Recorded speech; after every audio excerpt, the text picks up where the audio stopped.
पंचायत को भी विधायक निधि और सांसद निधि के तर्ज पर लगभग 5 लाख रुपए दी जाए। नीचे लेवल पर जो परेशानियां आती हैं, दिक्कत आती हैं, उसको समझे। विधायक का, सांसद का वोट बैंक भी छोटी इकाई से ही शुरू होता है। सांसद निधि हमने नहीं देखी अपने पंचायत में, अपने गांव में कि सांसद निधि क्या होती है।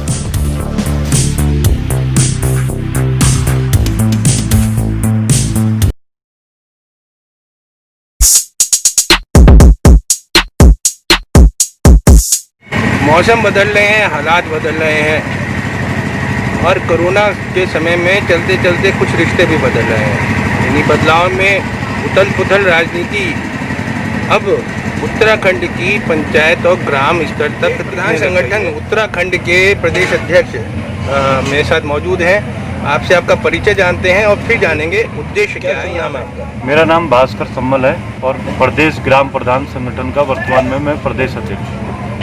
तो अध्यक्ष साहब, भास्कर जी, आप यहाँ जो धरने की जगह पे बैठे हैं, बड़ी कोसों दूर आके, कितने किलोमीटर होगी ये देहरादून से? देहरादून से लगभग ये जगह की दूरी 9 से 10 किलोमीटर की दूरी है, जिसमें यहाँ पर हमारे जो ग्राम प्रधान के लोग हैं वो लोग ट्रेन के माध्यम से जब रेलवे स्टेशन पर उतर रहे हैं तो उनको यहाँ पर आने के लिए काफ़ी दिक्कतों का सामना करना पड़ रहा है, क्योंकि यहाँ पर हमारे पत्रकार बंधुओं को भी यदि हमने इस जगह की जानकारी दी तो हमारे कई पत्रकार बंधुओं को भी ये जगह नहीं मिल पा रही है। देखिए, धरने चल रहे हैं उत्तराखंड में, और उत्तराखंड जो बना ही आंदोलनों से था। कितना हास्यप्रद है कि आज यहाँ का धरना प्रदर्शन एक ऐसी जगह है जहाँ कहते हुए हंसी आ रही कि पत्रकारों को भी पहुँचने में मुश्किल हो रही है। थोड़ी अड़चन हमें भी आई थी, जबकि मेरे सहयोगी एक बार यहाँ पहले आ चुके हैं, फिर भी दोबारा आने में हम थोड़ा सा रास्ता भटके। खैर, अब इस भटकाव से हम आते हैं इनके मुख्य मुद्दे पे। आप सब प्रधान कहाँ के एकत्रित हो रहे हैं? क्या मूल आपकी मांगे हैं सरकार से? क्यों इस धूप और बरसात के मौसम में जो ग्राम प्रधान संगठन की जो जल जीवन मिशन केंद्र सरकार द्वारा जो महत्वाकांक्षी योजना चलाई गई थी, जिसमें केंद्र सरकार ने कहा था कि हम ग्राम पंचायतों को 73वें संशोधन में जो हमारा पेयजल विभाग है उसको हस्तांतरित के लिए कहा गया था। केंद्र की गाइडलाइन बनाई गई थी कि ग्राम पंचायतों को पूर्ण विश्वास में लेते हुए और अन्य विभाग उसकी सहायता करेगा और जल जीवन मिशन में हर घर नल से जल की योजना का निर्माण करेगा। परंतु राज्य सरकार द्वारा इसमें ग्राम प्रधानों की अनदेखी करते हुए VWSC को दरकिनार करा गया है। इसलिए हम लोग यहाँ प्रधानगण बैठे हुए हैं कि इसमें कार्यदायी संस्था ग्राम पंचायतों को बनाया जाए। जो हमारा 90% केंद्रांश आना है उस पर प्रधानों को कोई भी हक राज्य सरकार द्वारा नहीं दिया जा रहा है और राज्य सरकार अपने मनमाने ढंग से जल संस्थान और जल निगम से उस पर टेंडर प्रक्रिया करवाकर इसमें घोटाला करना अगर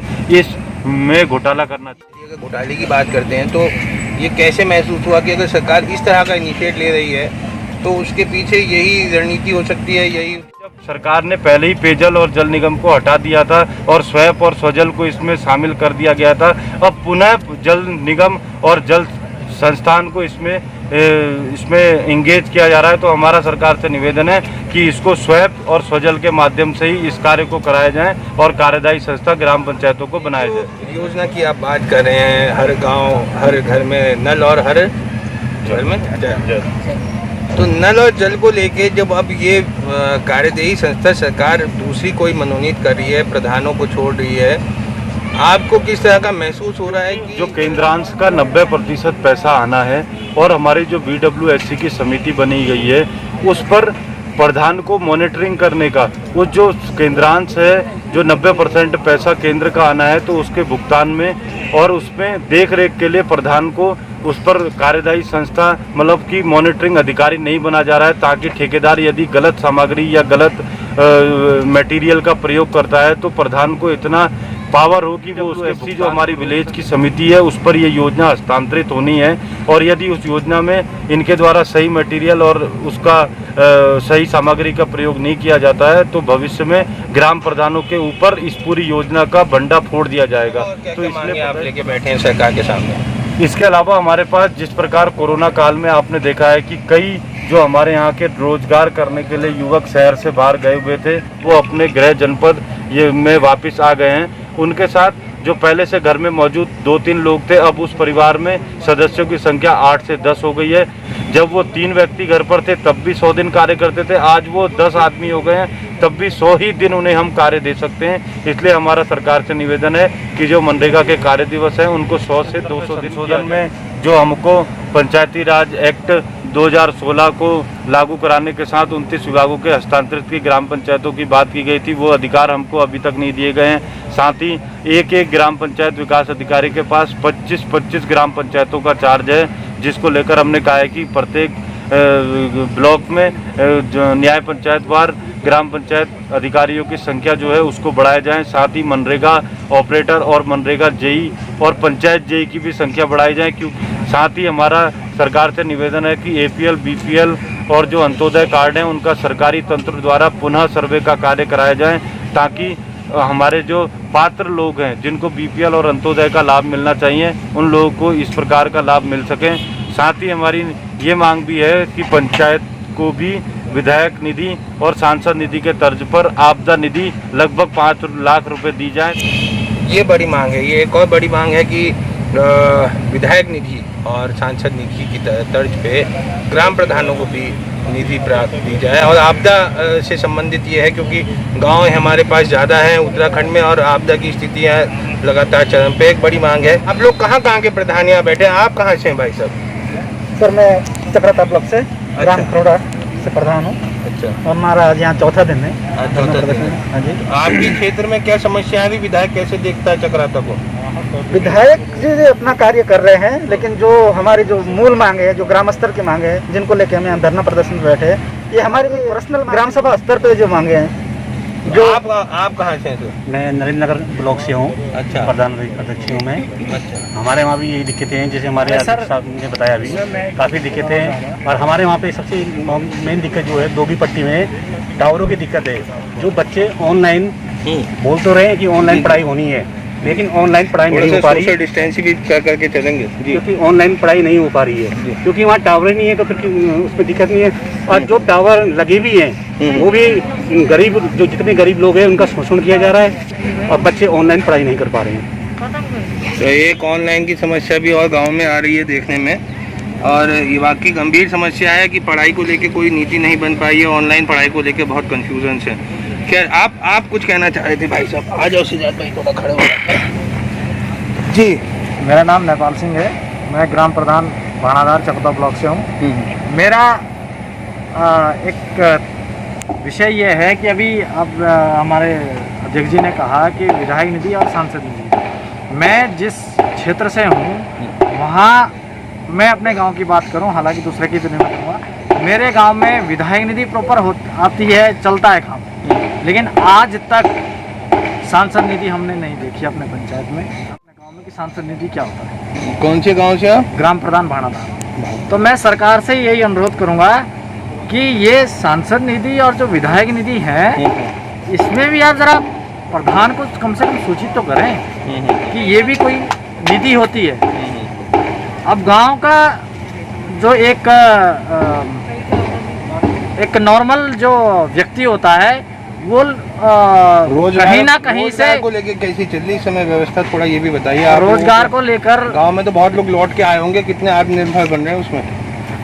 गांव में बहुत ज़्यादा स्लो है। बहुत ज़्यादा रोजगार का जो सरकार की तरफ से जो रोजगार की हैं बहुत ज़्यादा स्लो है। अभी एक प्रधान योजना, सरकार ने मुख्यमंत्री योजना दे दी, प्रधानमंत्री योजना दे दी, उसमें कई तरह के फंड दे दिए। सरकार ने कितनी योजनाएं चलाई हैं, क्या चलाया है, जब वो आम जनता तक नहीं पहुंचेगा तो क्या फ़ायदा उस योजना का। जब आप ब्लॉकों तक नहीं पहुंचाओगे या पंचायतों तक नहीं पहुंचाओगे तो ऐसी योजना का फ़ायदा क्या है। हमारे उत्तराखंड की मातृशक्ति भी हमारे साथ बैठी है, थोड़ा इनसे भी विचार जानते हैं। और उत्तराखंड मातृशक्ति का प्रदेश है, सभी जग जानता है। तो मोर्चा डालने बैठे हैं, देखते हैं क्या इनके अपने कहने हैं और किन परेशानियों से ये समाज की सेवा और राजनीति में लगे हैं। कहाँ से हैं आप? क्या नाम है आपका? मेरा नाम मीनू छेत्री, ग्राम प्रधान पुरोहित वाला ब्लॉक सहसपुर देहरादून से। और मेरा ये 2008 से लगातार तीसरा कार्यकाल है। और हम लोग क्योंकि ज़मीनी स्तर पर प्रधान लोग, आज सारे प्रधान पूरे प्रदेश के प्रधान यहाँ पर एकत्रित है, तो परेशानियाँ हैं तभी।